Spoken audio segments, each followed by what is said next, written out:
இந்த வீடியோவை வழங்குபவர்கள் SPO digital marketing private limited. முழு தகவலுக்கு இங்கு தெரியக்கூடிய எண்ணில் இருந்து வாட்ஸ்அப் மூலமாக தொடர்பு கொள்ளுங்கள்.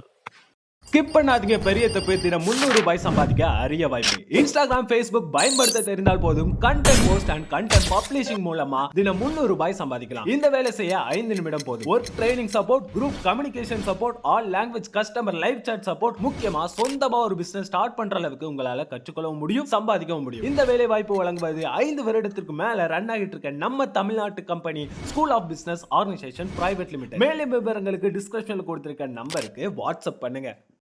ஹை கைஸ், நாம் இன்று இந்த வீடியோவில் எதை பற்றி பார்க்குறோன்னா, அருள்மிகு ஆதி துலக்கநாத்தம்மன் திருக்கோயில். இந்த ஆதி துலக்கநாத்தம்மன் கோயில் என்பது தமிழ்நாடு சென்னை அருகேயுள்ள கோடம்பாக்கம் என்னும் பகுதியில் தான் இத்திருக்கோயில் அமைந்துள்ளது.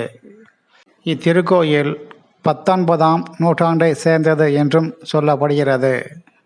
இந்த ஆதி துலக்கநாத்தம்மன் திருக்கோயில் என்பது தற்போது இந்து சமய அறநிலைத்துறை கட்டுப்பாட்டில் இயங்கி வருகிறது. இக்கோயிலில் சிவாகம முறைப்படி ஒரு கால பூஜை நடக்கிறது. ஆடி மாதம் ஆடி திருவிழா முக்கிய திருவிழாவாக நடைபெறுகிறது. இத்திருக்கோயிலில் அம்மன் சன்னதி மற்றும் இல்லாமல் மேலும் இங்கு விநாயகர், பைரவர், ஐயப்பன் மற்றும் சப்த கன்னியர் ஆகியோர் சன்னதிகளும் இத்திருக்கோயில் உள்ளே அமைந்துள்ளது.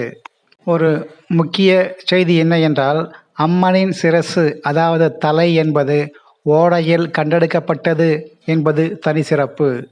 இத்திருக்கோயிலுக்கு வந்து குழந்தை பாக்கியம் கிடைக்க, மாங்கல்யம் நிலைக்க இங்கு வரும் பக்தர்கள் மனதார நம்பிக்கையுடன் வேண்டுவது தனி சிறப்பாகும்.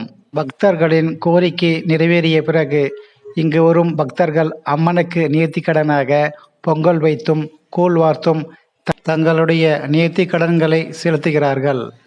இந்த அம்மனின் தல பெருமையை பற்றி பார்ப்போம் வாங்க. இங்குள்ள அம்மன் கடும் விக்கிரத்துடன் சிரசு மட்டுமே கொண்ட ஆதி துலக்கநாத்தம்மன் ஆவாள்.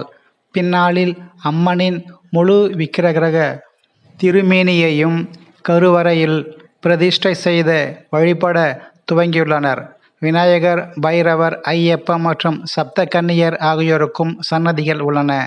சங்கடகர சதுர்த்தி, அஷ்டமியிலும் பைரவருக்கு சிறப்பு பூஜை, ஐயப்ப பஜனை என எப்போதும் கோயிலில் விழாக்களும் விசேஷங்களும் நடைபெற்று கொண்டிருக்கின்றன. செவ்வாய், வெள்ளி மற்றும் ஞாயிற்றுக்கிழமைகளில் அம்மனின் சன்னதிற்கு வந்து நேர்ந்து கொள்ளும் பெண்கள் ஏராளம். ஆடி மாதத்தில் எல்லா நாட்களிலும் அம்மனை தரிசித்து தங்களது பிரார்த்தனையை வைத்து செல்கின்றனர் பக்தர்கள். ஆடியின் 3வது வெள்ளிக்கிழமை விழா விமரிசையாக நடைபெற்று கொண்டிருக்கின்றன.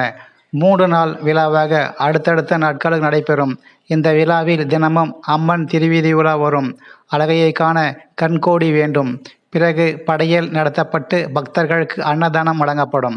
இதனை உட்கொண்டால் பிள்ளை பாக்கியம் கிடைக்கப் பெறுவார்கள் என்றும் உறுதி இன்றும் பக்தர்களிடையே பரவி வருகிறது. ஆடி மாதம் 4வது ஞாயிற்றுக்கிழமை அம்மனுக்கு கூழ் வார்த்தல் நடைபெறுகிறது. இங்கு தங்களது மனக்குறையை சொல்லி வழிபட்டால் மேலும் வாழ்வில் நிம்மதியும் சந்தோஷமும் தந்தருள்வாள். தல வரலாறு பார்ப்போம். இஸ்லாமிய பெண்மணி தன் மகனுக்கு பார்வை கிடைக்க வேண்டுமென அம்மனிடம் வேண்டிக் கொண்டார். அவனின் பிரார்த்தனையை ஏற்றுக்கொண்ட அம்மன் அவளின் குழந்தைக்கு பார்வை தந்து அருளினார். அன்று முதல் அந்த அம்மனின் திருநாமம் ஆதி துலக்கநாத்தம்மன் என அழைக்கப்பட்டு வருகிறது. அம்மனின் சிரசு என்பது சுமார் 100 ஆண்டுகளுக்கு முன்பு சென்னை நுங்கம்பாக்கம் பகுதியில் ஓர் ஓடையில் இருந்ததாகவும், அந்த ஓடையில் இருந்து ஒரு நாள் அம்மனின் சிரசு அதாவது தலை மட்டுமே கண்டெடுக்கப்பட்டு அதை பிரதிஷ்டை செய்து கோயில் கட்டப்பட்டதாகவும் கூறப்படுகிறது. ஆரம்பத்தில் இத்திருக்கோயில் அண்ணாசாமி என்பவரால் பனை ஓலைகளை கொண்டு கட்டப்பட்ட கோயிலாகும். பிறகு அம்மனின் அருள்பாலிப்பதை அறிந்து ஊர்க்காரர்கள் பலரும் திரண்டு வந்து வழிபட துவங்கினார்கள். அதன்பின் அனைவரின் முயற்சியாலும் இந்த கோயில் கட்டப்பட்டு இன்று மக்களால் வழிபட்டு கொண்டும் வருகிறார்கள். இங்கு நடைபெறும் திருவிழாக்கள் என்று பார்த்தால் அது ஆடி செவ்வாய், ஆடி வெள்ளி, ஆடி அமாவாசை இந்த நாட்களில் மிக விமரிசையாக நடைபெறும். கோயில் திறந்திருக்கும் நேரம் காலை 6 முதல் 10 மணி வரை, மாலை 5 முதல் இரவு 8 மணி வரை ஆகும். இத்திருக்கோயில் சென்னை கோடம்பாக்கத்தில் இருப்பது தனி சிறப்பு ஆகும். இந்த சேனல் உங்களுக்கு பிடித்திருந்தால் இந்த சேனலை சப்ஸ்கிரைப் பண்ணுங்க, ஷேர், லைக் பண்ணுங்க, கமெண்ட்ஸ் பண்ணுங்க. இந்த காணொளியை பார்த்த அனைவருக்கும் நன்றிகள் கோடி.